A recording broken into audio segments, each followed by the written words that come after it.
Weird people are way more likely to be successful than anyone else, hands down.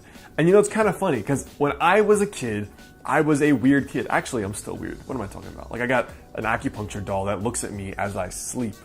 But in all honesty, I was weird. I'm still weird.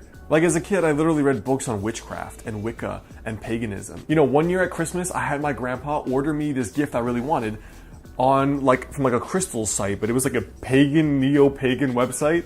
My God, my family and extended family could not stop talking about it. Like this little 16-year-old boy studying witchcraft. And you know, it's funny though, as a kid, I used to be super embarrassed by this stuff, but later I realized that being weird is the secret to success.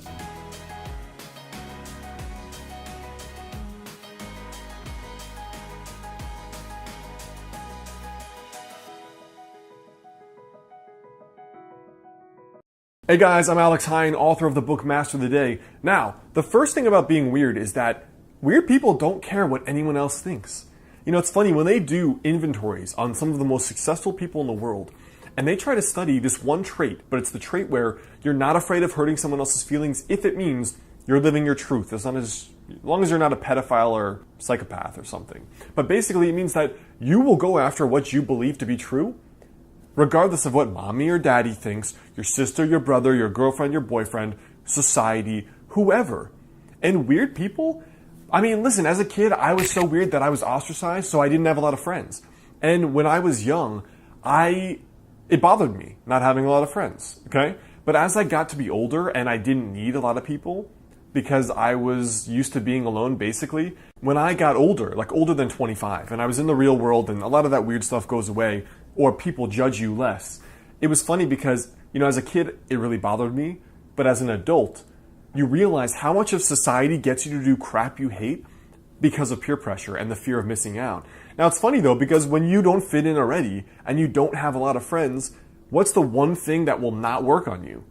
Peer pressure, right? Because if you haven't fit in before, and the worst case scenario if you say no to everybody is you don't fit in, then you don't really care. And you do whatever you like, and which means you're always going to be happy, you're always going to have fun. You look at most of the icons of history, the Steve Jobs, the Elon Musks, the Nikola Tesla, the Albert Einsteins, they just did what they wanted, and they didn't care about convention and fitting in. And in fact, I would argue most of the innovators of human history don't care about fitting in or doing what's right.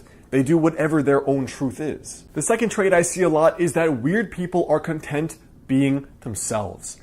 The irony is that when you accept yourself for whatever you are or whatever weird stuff you're into, whether that's troll dolls or running around the streets in a Speedo in the middle of winter, whatever you define as weird and you, the irony is that when you like yourself, everyone else likes you too. You know, it's so funny, it's so interesting, the parallels from childhood to adulthood.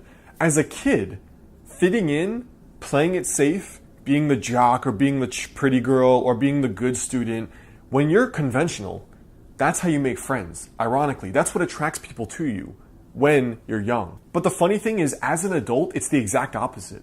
It's the person that's the trailblazer, the leader, that does whatever the hell they want, and they don't care if they eat alone or they go on this expedition to Antarctica. Those are the cool people. It's really, really, really weird because as kids, we're very fragile. We don't have the self-esteem to think, you know what? I think what I'm doing is so badass that I don't really care if you like it or not or agree with it.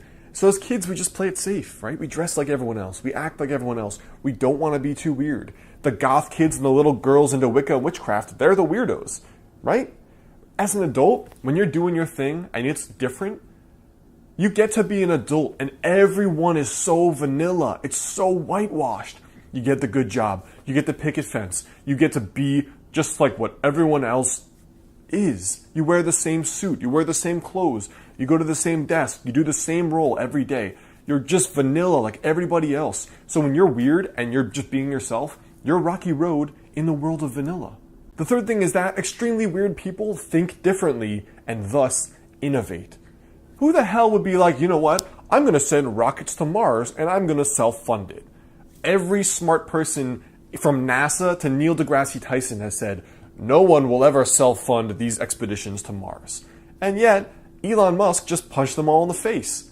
So the thing is, when you don't care about convention, you don't care about fitting in, you don't care about being liked or being popular, you care about pursuing whatever excites you the most, that is what leads to innovation, right? Because if you're if you're too afraid to be yourself, too afraid to think differently, too afraid to try to innovate on how it's always been done, to do more or differently than how it's always been done, if you're too afraid, you're not going to try any of that. You look at any innovator in history, from technology, the people who started sending wireless messages through the air with the telephone, even look at Wi-Fi. The early physicians that proposed germ theory, these people were ridiculed and ousted from the medical profession. Everyone that has been an innovator has been ousted, is called a quack, is perceived as crazy. And the irony is, the faster you get comfortable with being crazy, the faster you are going to win at life. And ironically, those same people that say you're crazy, 20 years later, guess who's knocking on your front door asking for your advice? It's always those same people. Now, the last trait of why weird people will change the world is that they are content being themselves. It's almost like the exact opposite of what people joke about in LA, where everyone is trying so hard to fit in, so hard to be popular, so hard to be famous for nothing. Not because you're amazing at what you do as a physician, not because you're an amazing parachute jumper or skydiver, not because you've done something amazing, but being famous for nothing. Liked for adding zero value to your own life and to the world. When you're weird and you're just content being yourself, you don't have the anxieties and neuroses of a person that tries so hard to fit in. It's like the person that shows up and they're the least successful person in the room. And they're always like, hey dude, here's my business card. Here's my business card. And they're trying to prove so hard what they've done. Every little achievement they have to share. Every little cool thing they have to volunteer. And the trying so hard is so painful to endure. It's such a painful conversation to have. You just want to get away from it. When you're yourself, you're on the path you love, you don't care about fitting in, you don't have that anxiety. Because you don't care if Bill Gates or a homeless man responds to your dreams positively or negatively. You don't care if your dream person responds to them, however, wherever on the spectrum. You don't have that neurotic personality where you're so fragile and offended and special snowflake, because it's just you, and you've accepted you.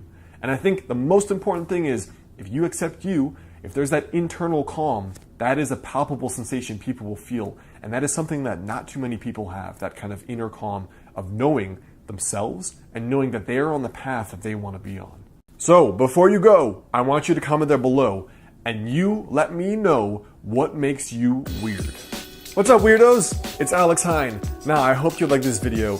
The best way to stay in touch is either to join the Patreon community where I'm doing live Q&As. I've got a whole bunch of cool perks. And also, I've started my future Chinese medicine video channel as well, my future Dr. Alex channel. So you can click that there to get notified, because it's very different content that you will not see here. And I'm going to build them both side to side and see what happens.